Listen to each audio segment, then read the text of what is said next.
कच्चे तेल की कीमतों में नरमी के बाद भी क्यों सस्ता नहीं हो रहा है पेट्रोल डीजल, इसके पीछे की पूरी कहानी बताएंगे आपको। और हाँ, ये भी बताएंगे कि कब आपको सस्ता मिलेगा ईंधन। इसके अलावा हम आपको विदेशी मुद्रा भंडार, चांदी में रिकॉर्ड उछाल और दवाओं की कीमत से जुड़ी कुछ और खबरों के बारे में भी बताएंगे। तो चलिए शुरू करते हैं आज का मनी टाइम। नमस्कार, मैं हूँ अभिषेक, स्वागत है आपका मनी 9 पर।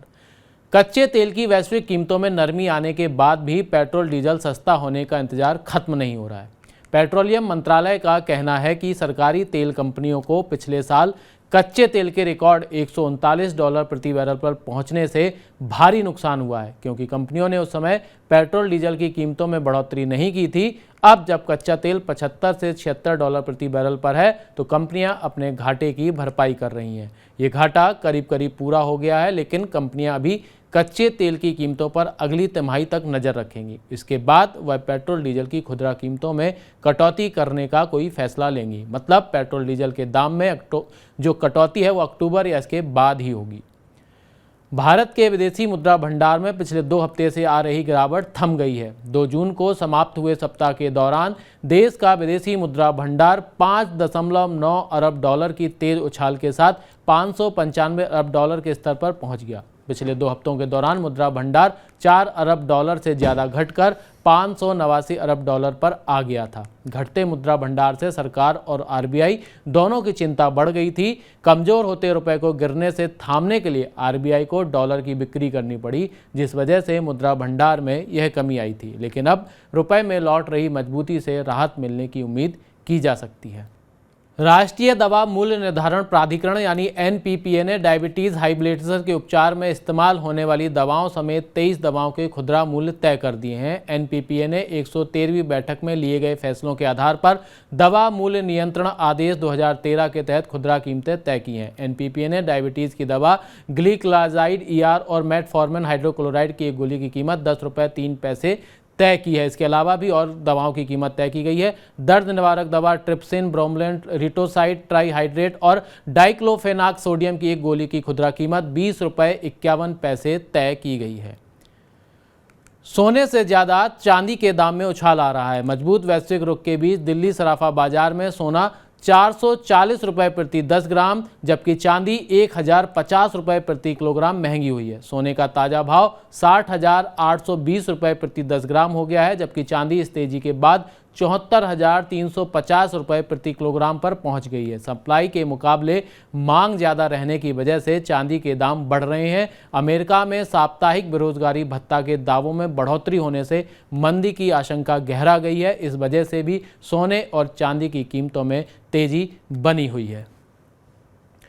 वैश्विक स्तर पर गहराती अनिश्चितता और कमजोर मानसून की वजह से शेयर बाजारों में लगातार दूसरे दिन गिरावट रही। बीएसई सेंसेक्स 223 अंक गिरकर 62,625 अंक पर बंद हुआ। एनएसई निफ्टी 71 अंक गिरकर 18,563 अंक पर बंद हुआ। अमेरिका में ब्याज दरों के बढ़ने की प्रबल संभावना के बीच विदेशी संस्थागत निवेशकों ने भारत जैसे विकासशील बाजारों में बिकवाली बढ़ा दी है। इस वजह से दुनिया भर के शेयर बाजारों में गिरावट का दौर बना हुआ है। अमेरिका से उच्च बेरोजगारी की खबर और चीन के निराशाजनक महंगाई आंकड़ों से निवेशकों की चिंता बढ़ा दी है। इक्विटी म्यूचुअल फंड में होने वाला निवेश मई के महीने में आधा घटकर 3,240 करोड़ रुपए रह गया। चढ़ते बाजार में निवेशकों के मुनाफा वसूली करने से लगातार दूसरे महीने ये गिरावट आई है। म्यूचुअल फंड उद्योग में निवेश मई में जारी रहा। इस दौरान डेट स्कीम में 57,420 करोड़ रुपए का निवेश हुआ। इससे पिछले महीने 1,21,000 करोड़ रुपए का शुद्ध निवेश हुआ था। म्यूचुअल फंड उद्योग के प्रबंधन अधीन परिसंपत्तियों का आकार मई में बढ़कर 43,20,000 करोड़ रुपए हो गया है। जीडीपी में वृद्धि को अब शहरी मांग से अच्छा समर्थन मिल रहा है, लेकिन ग्रामीण मांग में कमी अभी भी चिंता का विषय बनी हुई है। एसबीआई ने अपने एक अध्ययन में चालू वित्त वर्ष के लिए जीडीपी वृद्धि दर के अनुमान को 6.4% से संशोधित कर 6.5% कर दिया है। एसबीआई ने अपनी रिपोर्ट इको रैप में कहा है कि वित्त वर्ष 2023-24 के लिए आरबीआई के जीडीपी पूर्वानुमान में अप्रैल 2023 से कुछ बदलाव आया है। इस दौरान महंगाई के 5.1% पर रहने का अनुमान है, जो आरबीआई के लक्ष्य 4% से अभी भी अधिक बना हुआ है।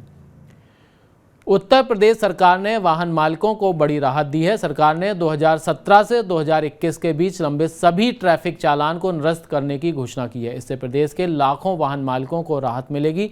सरकार का यह आदेश सभी तरह के वाहनों पर लागू होगा। शासन ने सभी संभागीय परिवहन कार्यालयों को न्यायालय की सूची प्राप्त होने के बाद लंबित चालानों को ई चालान पोर्टल से हटाने का निर्देश जारी किया है। कर विभाग जल्द ही विदेश में क्रेडिट कार्ड से खर्च पर लगने वाले टीसीएस पर स्पष्टीकरण जारी करेगा। एक वरिष्ठ अधिकारी ने बताया कि FAQ जारी कर विदेश में क्रेडिट कार्ड से किए जाने वाले भुगतान पर 20% टीसीएस लगाने पर स्थिति स्पष्ट की जाएगी। टीसीएस वसूलने की व्यवस्था 1 जुलाई से लागू होने वाली है। मंत्रालय ने अंतर्राष्ट्रीय क्रेडिट कार्ड के जरिए होने वाले खर्च को उदारीकृत धन प्रेषण योजना के दायरे में लाने का फैसला किया है। इसको लेकर एक चिंता इस बात को लेकर भी है कि बैंक व्यक्तिगत और व्यावसायिक खर्चों को किस तरह से अलग करेंगे। भारतीय रिजर्व बैंक के नीतिगत ब्याज दर में लगातार दूसरी बार बदलाव नहीं करने के बावजूद विश्लेषकों का मानना है कि महंगाई पर केंद्रीय बैंक की प्राथमिकता को देखते हुए चालू वित्त वर्ष में रेपो दर में कटौती की संभावना नहीं है। जानकारों को उम्मीद है कि रेपो दर को 6.5% पर स्थिर रखने का सिलसिला दिसंबर में होने वाली मौद्रिक समीक्षा तक जारी रहेगा। अधिकांश विशेषज्ञों ने रेपो दर में पहली गिरावट फरवरी 2024 की समीक्षा बैठक में होने की उम्मीद जताई है। लॉजिस्टिक कंपनी वेस्टर्न कैरियर्स ने आईपीओ के लिए सेबी के पास दस्तावेज जमा कराए हैं। कंपनी आईपीओ में करीब 500 करोड़ रुपए के ताजा इक्विटी बेचेगी। सेबी के पास जमा कराए गए ड्राफ्ट रेड हेयरिंग प्रोस्पेक्टस के मुताबिक प्रवर्तक 93 लाख इक्विटी शेयरों की बिक्री पेशकश लाएंगे। कंपनी आईपीओ से पहले 100 करोड़ रुपए तक का निर्गम पूर्व आवंटन करने पर भी विचार कर सकती है। ऐसा होने पर निर्गम में शामिल ताज़ा शेयरों की संख्या कम हो सकती है। तो अब वक्त हो गया है आपसे विदा लेने का। आपसे अब सोमवार को फिर होगी मुलाकात नई खबरों के साथ, उनसे आप पर पड़ने वाले असर के साथ। और हाँ, आज का हमारा मनी टाइम आपको कैसा लगा, नीचे कमेंट बॉक्स में अपनी राय हमें ज़रूर बताएं। अगर शेयर बाजार, बीमा, पेंशन, रियल एस्टेट आदि से जुड़ा आपका कोई सवाल है या आपको कोई परेशानी है तो आप हमारे लाइव कार्यक्रम हेलो मनी 9 में विशेषज्ञों से अपने सवाल पूछ सकते हैं। चलिए तो अब मुझे दीजिए इजाज़त। नमस्कार।